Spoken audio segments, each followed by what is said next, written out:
Hey guys, let's talk a little bit about the LightLark saga series.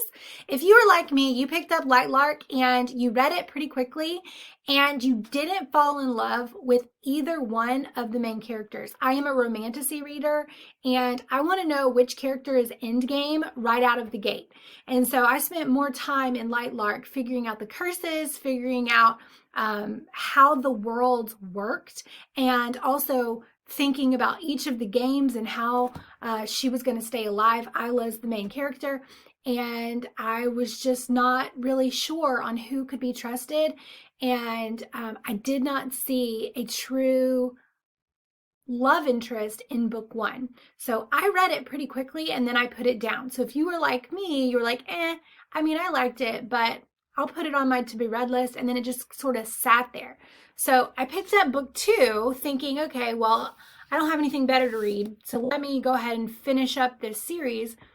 And y'all, I am so glad that I picked it back up because I did not truly love book one, but I can definitively say that I loved book two.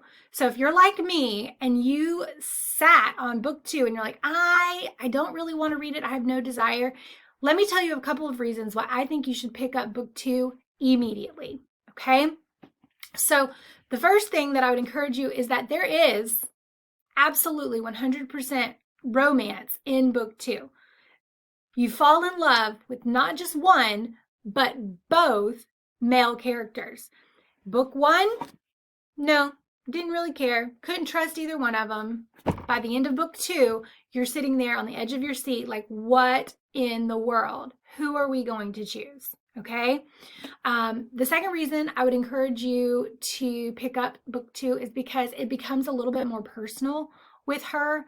We learn more about her mother. We get more of the backstory for the wildlings, and we get to see her develop her powers because in book one, Isla was powerless. And so she didn't really have a whole lot to offer in book one, and she spent most of the time deceiving people and just trying to figure out how to survive. But in book two, she not only has the power of one kingdom, but she has the power of two kingdoms. And so she has to really figure out what kind of ruler she's going to want to be, and then how she's going to rule each of those kingdoms, and how to use her magic, and how she wants to use the magic for good, and how it's going to help her in the future.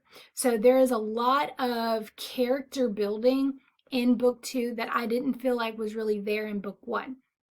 And at the very beginning, it was a slow start because she was kind of a Debbie Downer. Isla kind of presented herself as someone who, I don't want to say wanted to give up, but she was not seeing herself as a leader, and because of that, it really impacted her ability to show others that she should be a leader because she didn't believe it herself.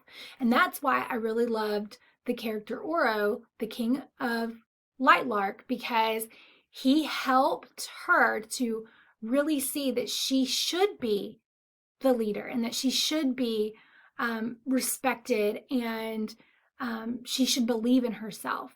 You know, he was very patient with her and was able to come alongside of her and show her what a leader looks like.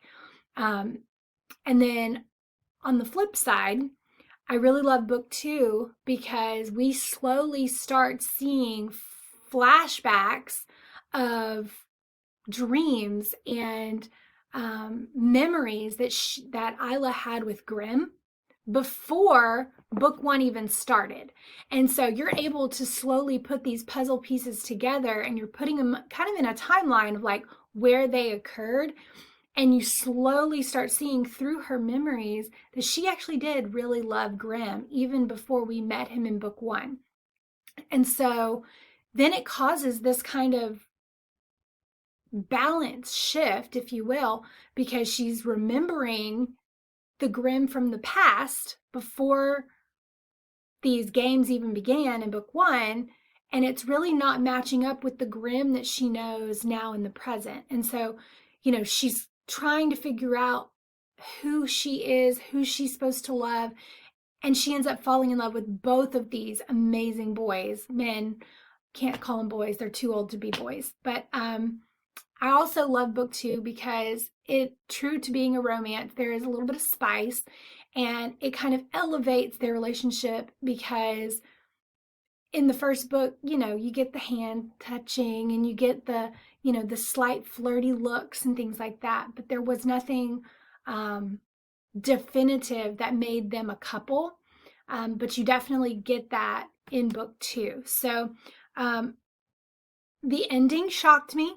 If you are looking for an ending where you're like, no, no, no, no, no, no, no, no, this can't be right. No, no, no, that's this book. Okay. I cannot wait to start book 3. I think that I started out as an Oro girly, and I think he's still a great guy, and I still love him very, very much. But based on the ending of book 2, I can see how Grimm is now going to be endgame. And I'm going to slowly start shipping them a little harder because I really do think that that's where we're headed. And I want to make sure that I'm on board with the correct couple. But my heart goes out to Oro because he's so sweet and so nice, and he's just such a gentleman. And Grimm definitely is not, but to each its own, I guess.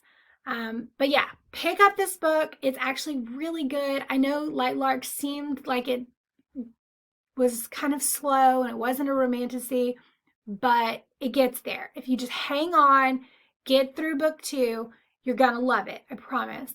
And then I'll come back and do another update with Skyshade when I finish it. So I need to start and read that one. Okay, I hope this helps. Thanks, guys, and I'll talk to you soon.